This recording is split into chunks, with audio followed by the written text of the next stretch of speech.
Today, we're talking about one of the most important conversations families can have: how to talk with children about dementia and grief. So stay tuned and we'll get into it.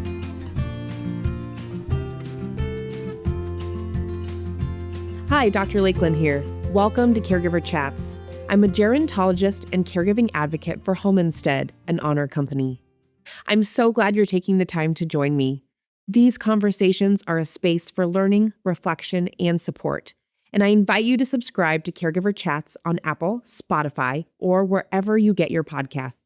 And don't forget, I love hearing from you. You can connect with me on Instagram at Caregiver Chats Podcast. When someone in the family is living with dementia, it's not just the adults who are impacted. Children often notice changes, ask difficult questions, and experience emotions they may not fully understand. Sometimes adults hesitate to include children because they want to protect them, but often honest, age-appropriate conversations can actually help children feel safer, more connected, and less afraid. Joining me today is someone who has dedicated her career to helping families navigate these conversations with compassion and confidence.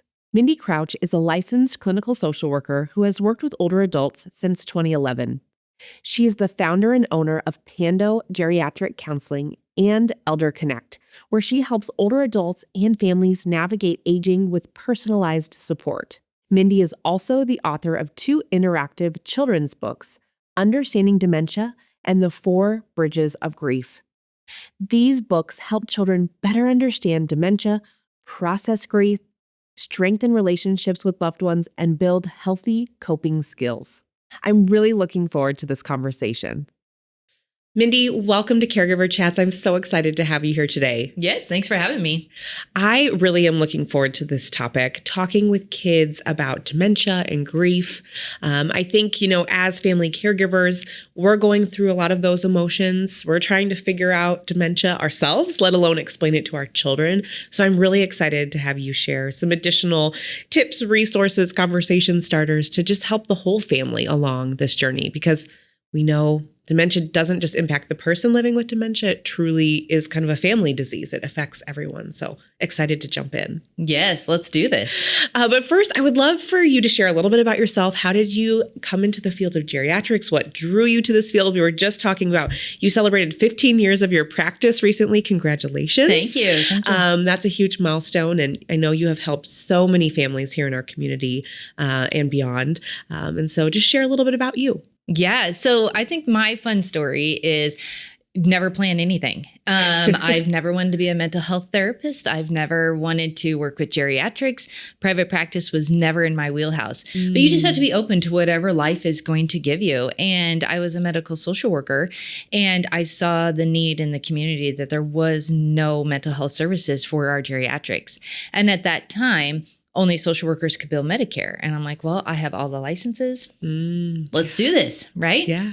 And so that's kind of how we got started. But me personally, I had 3 out of my 4 grandparents live with us at some point throughout their journey. And 2 of them did die of a form of dementia. And so I got to see what it was like for them to experience the disease, for their spouses to have to take care of them, for my parents to be in that sandwich generation, and what it was like for me growing up, helping out or not knowing what was going on. And so, there's personal journey along with the professional journey. Wow. I always love hearing people's backgrounds, because a lot of times it is that personal and professional that collide. Yeah. And then people are now doing what they're doing. So thank you for taking a moment to share. And I would love to know, you have written a couple books on these topics. What was the inspiration for those books? I'm curious to know. Yeah. So the grief book was my first book, and it came about because I had a case that was early onset Alzheimer's, and they had small children in the house. And I was not wanting to help counsel the children. They were getting counseling from the school and had good support, but we weren't really getting things to help them to figure out, like, hey, maybe we're triggering your loved one right now by saying these things, or how this is how we could better react. And so I was trying to find resources for them. And my personality, I'm not a touchy-feely, cuddly personality. I'm more like, let's get this done. We have things to work on. And nothing about dementia is going to be okay. So I decided, I was like, we need a book that has these how-tos. Yeah. Let's get to it, get it done, and show you how to handle this disease that's not going to be okay. And so when someone like me who can't be there to counsel or help give guidance, here's a book that you can buy that can give you some of that guidance. Now, none of this guidance is 100%, right? Yeah. Because if you know one person with dementia, you know one person, you know, that's the saying, and it's so true. But at least maybe it's ideas, opportunities to try, see what works, see what doesn't work.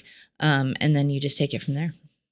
I love that it's so practical and hands-on, because I think that's what so many people are wanting and needing, is kind of that how-to book. And as you mentioned, you know, everyone's journey with dementia is different and there is no playbook. So when you have a guide that you can go to for ideas and resources, that can be game-changing for so many families. Right. So that's exciting that you've created these books, and we have them here with us. Yep. We'll include links in the show notes. So we might have Mindy show us a few of the elements in just a bit. But why is it important to include children in these conversations, to talk about dementia, to talk about grief, and not just kind of brush it under the rug or try to like shield them from it? Well, and that's just it, is every parent wants to shield their children from hurt, right? Yeah. Unfortunately, that's just not life.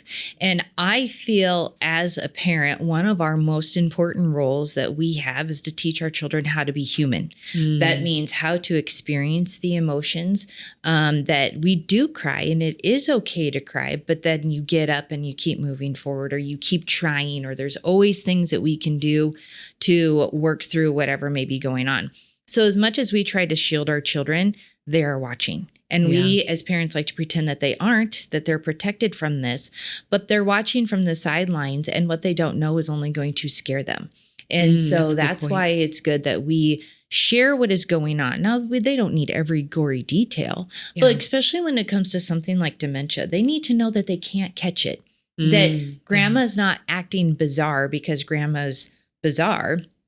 The disease is making her act bizarre. So we need to put the anger on the disease and not on our loved ones, and just different ways that we can be interacting with them. And if we can teach our children how to be creative in interacting with others, think of how they may be creative in other areas of their lives, or learn to cope in other areas of their life.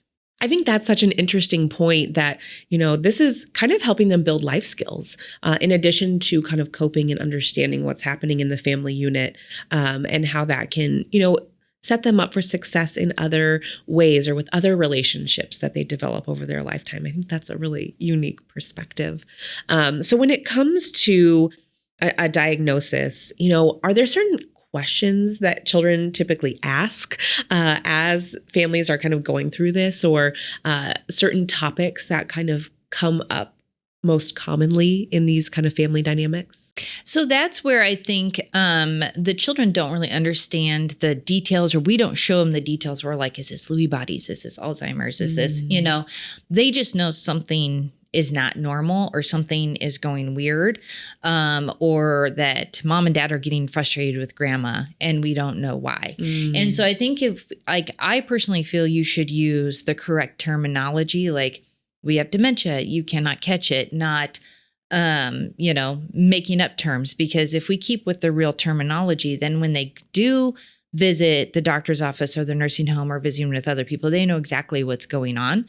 But we also keep it generic enough, because they don't need the details of all the treatments and exactly what is happening. Yeah, that's a great point. Just those generic terms. And I think there's a movement to use the correct terms in a lot of ways that we talk to our children about body parts and that sort of thing too. So I think that that's great that in this scenario to also say, okay, it is dementia, and not get too specific, but, you know, I think helping them understand that it is the disease, not the person, can be a helpful differentiator. Yeah. Yeah, because this disease puts a huge strain on a lot of relationships, right? Yeah. And so the more you understand, maybe the less you could be angry or frustrated with that person. You know, and as parents, while we're frustrated with our mom for acting the way they're acting, then we tend to lash out at the children, you know, when it's just frustration across the board. So the more you know, the more openly you talk, hopefully the less we have that frustration. You're still going to have frustration, but maybe we're just taming it or managing it.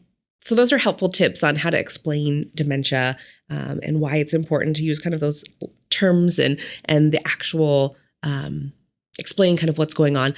What about now talking a little bit more about how families can maybe coach their children or explain like meaningful ways to engage with grandma or grandpa or mom or dad if things are changing?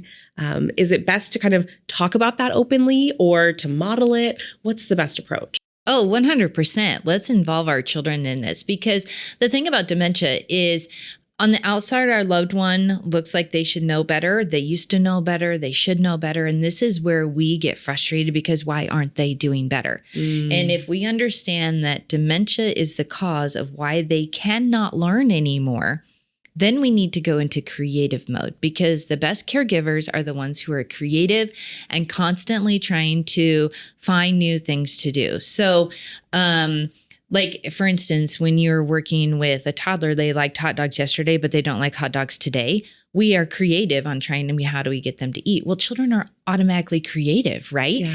And so that's some of the things that we go through in the books is how do we take daily activities and turn them into dementia-friendly activities to keep our loved ones independent and in control as long as possible? Well, let's use the kids' creativity to help out with that. Plus, the minute someone needs you and the minute you know that you're being helpful, you build that self-esteem, you build that confidence, and they're a part of it. And a lot of times as parents, we don't want to burden our kids with caregiving, but they're not taking on the full caregiving responsibility. Yeah. They're learning empathy. They're learning responsibility. They're learning how to be that sense of family and caring for one another. And like I said, building that self-esteem, having a purpose, it can be a nice experience. Oh, I love how you phrase that, including them in the care and creating that sense of purpose, because we all want that sense of purpose. And I think too also, at least for my kiddos, like when they accomplish something or they make somebody smile or laugh. My son is very into making his sister laugh right now. That really, you can tell it delights him. So I can imagine how in a family where there's someone living with dementia, being able to interact and create a positive interaction would be really, really rewarding. So I love that tip. Yes. So keep it creative because it's constantly changing, right? Yes. Well, and I think that's a great point for just caregivers in general, too. Like, I think sometimes we're so stuck in, I have to complete this task and I have to give the meds and I have to do the shower and the bath. And sometimes we don't leave room for creativity, even as adult caregivers. So we probably can learn a little something from the younger members of our family in that regard. Yeah. And also as a society, I think we're doing much better recognizing how lonely our older folks are. And the teenager and college students are super lonely. So being able to pair them together, give them both a sense of purpose where their older ones, even though they have dementia, they can still teach you things. They can still know patterns and what to do. And then the younger generation is building self-esteem and confidence because they're helping and learning. So it does go hand in hand. Yeah, those intergenerational interactions, no matter the disease state or abilities of an older individual, they're so meaningful and it's so beautiful to watch. So I think, including kids in the care, if you kind of look at it from these perspectives that you've offered, it might kind of change the family dynamic in a really good way. Right. Because if you think about our older adults, we're hanging out with living history books. Like they've got to do things that only I get to read about. Yeah. So let's go hear it from the source, right? Exactly. Yeah. That's one of my favorite things about working in this space is all of the stories and the lived history that an older adult can offer. And so I truly love those kind of conversations. So we've talked about understanding dementia. Can we talk a little bit more about grief? Because a lot of times we have this term anticipatory grief in scenarios where someone's living with dementia and different types of conditions to grieving somebody while they're still living. So our children, I'm guessing they are maybe aware of maybe their parents going through that grief or the family grieving grandma and grandpa and how they're changing or mom or dad. And then are they too experiencing that? Is it kind of twofold? I think they are experiencing it, but I think adults and children don't understand they are experiencing it, if that makes sense. Yeah. Because most of the time, anticipatory grief comes out as anger and frustration, I burnt see. out, tired being caregiver, they die and you're resentful, right?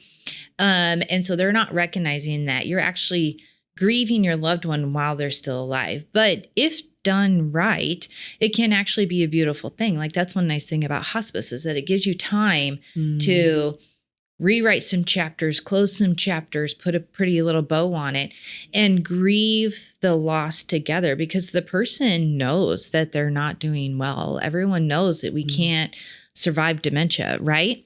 And so we need to grieve together and recognize that grief and sadness are a perfectly normal emotion. Like we talked about with like COVID, COVID was wonderful for mental health because it really brought about awareness of depression and anxiety. Unfortunately, I personally feel that the pendulum has swung too far with depression because now we just don't allow people to be sad. And sadness is an absolutely normal emotion. It is a good stress reliever. And if we can experience it together and you recognize that you're going through it together, then when that loved one dies, we don't experience the grief as strongly because we've already experienced it. And it is okay if you feel a sense of relief because we know that that disease was hard, right? Yeah. But what we're trying to avoid is that sense of guilt because all of a sudden you're not sad and you feel guilty because you should be sad because that's what happens when someone dies. But you've already experienced it. You've already gone through that. Yeah. Oh, wow. That grieving along the way, that's powerful. That can be so powerful for the caregiver, the family. And you mentioned hospice and how that can be a beautiful part of the journey. But so many families are so resistant to that. And I think as a society, we are afraid of death. We don't want to admit that we're mortal. So sometimes end of life, we're not as open to receiving end of life and the grief process that goes along with it. I think that that's probably a conversation for another day. It is, right? Because real quick, people think if you go on hospice, you're giving up, you're committing suicide. Our religion says that we do not do that. We fight till the end. It's just a different way of fighting per se, because we're fighting for quality of life is what we're doing. We're trying to bring beauty to whatever life is left, not hitting the suicide end button, giving up button. So we just need to work on our rephrasing and reframing of how we do some of these things. Yeah. I wonder, from a child's perspective, witnessing end of life in hospice. My brother-in-law's grandma, bear with me as I explain this, recently passed away and they had hospice in the home. And my niece would go over there almost every day. And there's this beautiful video of her like putting lotion on grandma's hands and they're like singing a little hymn together. And it brings me to tears just thinking about it. And it was such a beautiful interaction. And then at the funeral, my little niece saw the picture of grandma, the memorial picture. And she goes, "Oh, look, there's Gigi." And she said, "Yeah, Gigi went to heaven to be with Jesus." And she goes, "Oh, that's nice." But it was just so innocent and beautiful, but she had been involved in it and the family really didn't shield her. And I think that just witnessing that from afar was so beautiful. And I think sometimes families, again, want to shield their children. They don't want them to see great grandma like this or grandma like this. I remember my grandma saying, "I want you to remember great grandma the way she was, not this way." Yes. And I'm wondering, are those kinds of things harmful for children, or should we be a little more open, talking about end of life, letting them see the person maybe in the hospice bed or that sort of thing? Yeah. So that's where I think giving a choice is what's most important, because when people have a choice, they have control. And we mostly struggle when people take that control away from us, even as a child. So it doesn't mean we need open-ended, how do we want to experience this? It just means do you want to see grandma? Do you not want to see grandma? Because it also is going to be based upon that person's personality. Because even though I'm a mental health therapist, I already said I'm not touchy-feely, right? I'm a terrible caregiver if it comes to putting a Band-Aid on someone, right? That's not my wheelhouse. But my sister is great at it. So therefore, we're going to approach death differently Yeah. and how we interact with that person. But it's the idea of giving them the choice, the option, and explaining it, Do you want to see grandma in the hospital? There will be tubes and everything everywhere. It could be a little scary, but I'll be there with you. Or would you like to stay home and not see grandma like that, and just give them that choice? I mean, children love choice. They love that control. So do adults. So I think that that's a great way to, or a great tip for families that's very practical that they can probably implement right away as they kind of go through this journey, giving them that choice. But like that being said, though, you and I in this situation, we did not shield the children from what is actually going on. We explained what was going on, right? Yeah. And so therefore, it's not going to be a mystery as to why grandma's no longer around, because we've been explaining it as the situation is unfolding. Yeah. When families kind of go through some of the changes or I don't know what the right word for this, but like when grandma maybe moves into memory care, is there a way that you would, or a tip on how to explain that? Or, maybe grandma was at home and they would go visit grandma at home, but now she lives in a memory care facility. Is there any tips or advice you would have for families? Because I know that's also a big transition. Of course, end of life is a huge transition, right, but that one, it can be a big one for families as well. Yeah. So hopefully when you go to visit your loved one with your children, your loved one is already adjusted and is calm about being in that assisted living or memory care, whatever it may be. I personally would probably try to avoid taking them while grandma is still trying to adjust and is angry and crying and wanting to go home, because that is scary. But we can help them. Like in my book, we talk about playlist of music, because kids like to make playlists, right? Well, what music does grandma like? Well, let's get that playlist set up and let's go and let's play this with grandma. Like, come up with a plan and things we can go do. This is the time to take grandma to sit outside. This is the time to go get the popcorn and the ice cream. So it's exciting for everyone. And just showing them that this is just another transition. This is just the next step. Yeah, I like going with the plan and involving the kids in deciding, okay, do we want to maybe listen to music with her today or go get popcorn and ice cream, which my children would choose every time. Every time. So I appreciate those tips, and I'm sure that will be helpful for families as they kind of navigate that really tough transition. So we talked about explaining dementia. We've talked about grief. Let's dive a little bit more into these practical tools that you have created. So I know you have the books with you today. You have 2 different ones. So tell us a little bit about each of them and what families could expect from these books. Yes. So these books are really quick, non-scientific reads, because I, in my profession, have to read smart books, right? Even I don't want to read thick books, and I'm not in crisis. So imagine yourself being in crisis. We need quick tips how to do it. And the funny thing is when it comes to aging, everyone acts like an expert, but none of us have ever been old. Like, we have no idea how to actually do this. But yet we come in and we take over and we know how to do it. So just like when you have a child, everyone tells you how to parent, right? And eventually you put a filter on and you figure out what works for you and what doesn't. Yeah. The minute someone gets diagnosed with dementia, everyone in society does the exact same thing. Well, we did this and we did this and you should try this and my way is right. We need to find a way to have a filter and figure out what works for us and what doesn't work for us. Because just because it worked for you and doesn't work for me doesn't mean it's wrong. It's just situational, right? So that's what this book is really kind of trying to help do, is break down some of the things to figure out how can we interact. So what's the difference between a hallucination and a delusion? And actually, when it comes to dementia, we try to follow those hallucinations and delusions as long as they're not hurting themselves or somebody else. Because when we try to reorient them, all we're doing is frustrating them, frustrating us. And at the end of the day, our job is to keep quality of life, to help them age and die with dignity and grace, right? Yeah. And that's our ultimate goal. And so how can we keep them with dignity? If that means they're telling us a story that does not make sense at all, enjoy the story. And so it's trying to teach people communication tips like that. What's the difference between verbal and nonverbal communication, and how powerful nonverbal communication can be?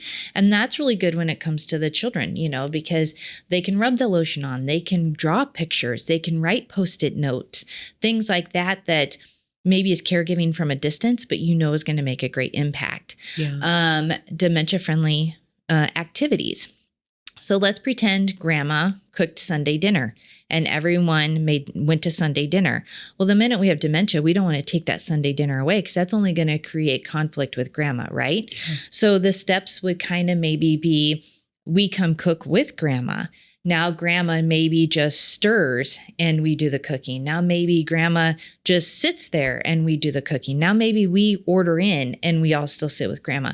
So how can we change these activities to make them dementia friendly? Yeah. And so those are some of the tips that we go through when it comes to the dementia book. And as for the grief book, when I do my grief counseling, I help people visualize some steps. I'm a visual person. I learn better if I'm seeing it. So we go through ways of triggers versus flutters, because initially when grief happens, we only see everything triggers us, brings on those memories. We can barely put one foot in front of the other. And slowly what we do, so in my book, we call that the 3-rope bridge. You're trying to cross this cavern because in your heart, when death happens, it creates this huge hole, right? And it's dark and it's scary. And now you've got to navigate life on a very unsturdy bridge trying to figure it out. Well, as we go through the steps and the processes, we eventually go to a glass bridge. There's this glass bridge over the Grand Canyon. That sounds so scary to me. Yeah. But that's still scary. Like it's a more solid bridge, but it's still super scary. You don't want to look down into this dark cavern. Yeah. Well, then we eventually get a solid rickety wooden bridge. And maybe we start turning those triggers into flutters where it's like now we start maybe trying to come up with some happy memories and looking down maybe isn't quite so dark and scary. And then it goes on to a solid metal bridge where then it's a pretty valley because love is a beautiful thing, even though it's super painful. We want to make sure we remember why we love this person and all of the good memories that go with it. And the reason why we visualize it as bridges, because adults get this as driving. How many times do we drive over a bridge and didn't even realize we were doing it? Yeah. Because it doesn't mean we forgot our loved ones. It doesn't mean that the bridge isn't there. We've just now created a new normal. But when we want to remember our loved ones, there's plenty of times we drive and we look over that bridge and we see the pretty scenery, right? Yeah. So it's helping people navigate that scary journey of grief, knowing that that hole and valley is still there. Yeah. But it's okay to have a normal and we can have some good memories out of that. Such a beautiful analogy and a helpful one because it's so visual. I'm also a visual learner, so I really appreciate that.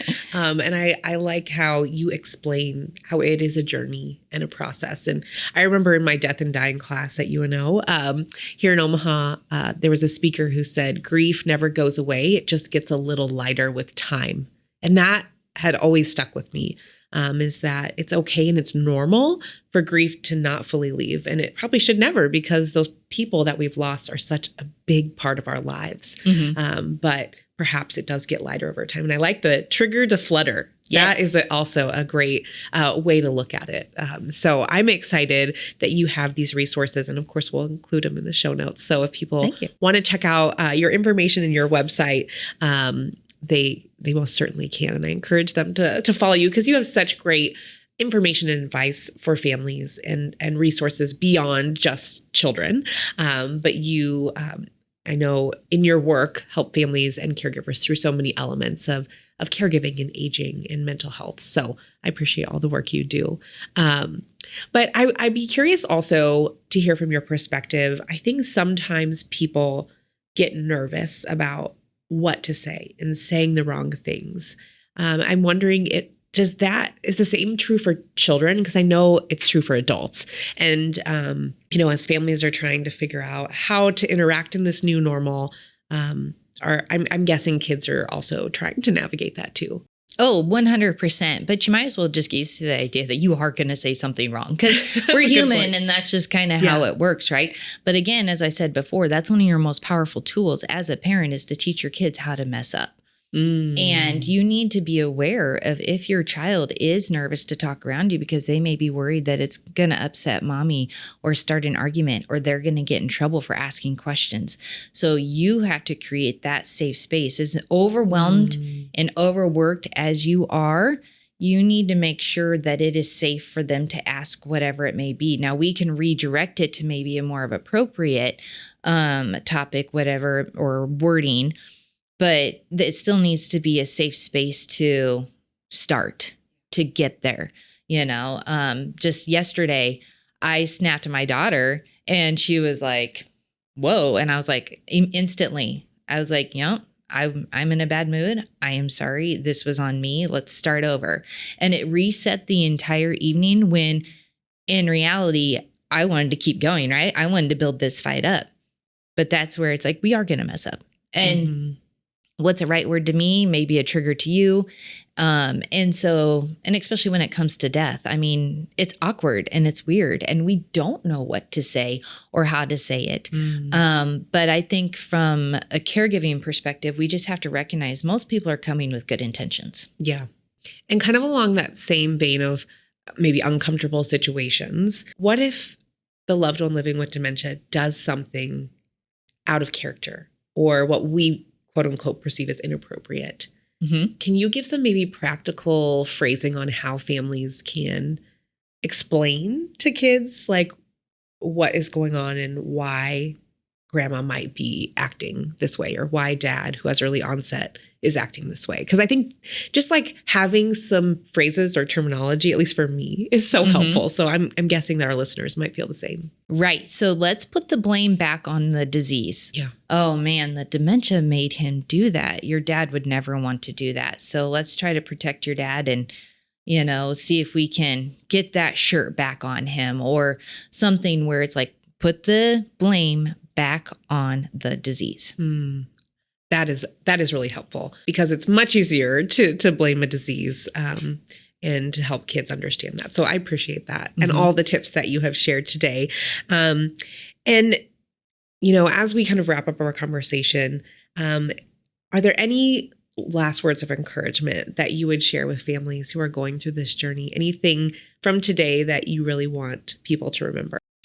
I would say if you are working with children around dementia, aging, let them know they can't catch this because this is one disease that they don't have to be afraid of. They aren't going to catch it. If they touch grandma, they aren't like, I'm not going to act bizarre because I'm in the same living room as them, so it's still safe to be around them because I mean, these are COVID kids, right? They only know about diseases you can catch and whatnot. So let's make sure that they know that this isn't something that isn't going to rub off on them. That's a great piece of advice to end with. Mindy, thank you so much for joining me. I always love having guests in person, and I've been wanting to have you on for a while, and I'm just grateful that you have come to share on this really important topic. And again, thank you for all the work you're doing in the community and beyond. Yes, no problem. Thank you for what you're doing. Thank you. A big thank you to Mindy for joining me today and for helping families navigate these important conversations with compassion and wisdom. I hope today's discussion reminds our listeners that children are often more resilient than we realize, especially when they're given honest information, reassurance, and opportunities to ask questions. By including children in the caregiving journey in age-appropriate ways, we can strengthen family connections while helping the next generation develop empathy, understanding, and healthy coping skills. If you found today's episode helpful, please subscribe, leave a review, and share it with another caregiver who could benefit from this conversation. Be sure to connect with me on Instagram at Caregiver Chats Podcast for episode updates, caregiving tips, and more. Thank you for listening, and please remember to take good care of yourself while you care for others. Caregiver Chats is brought to you by Home Instead. If you're looking for in-home care to support you on your caregiving journey, please visit homeinstead.com to learn more.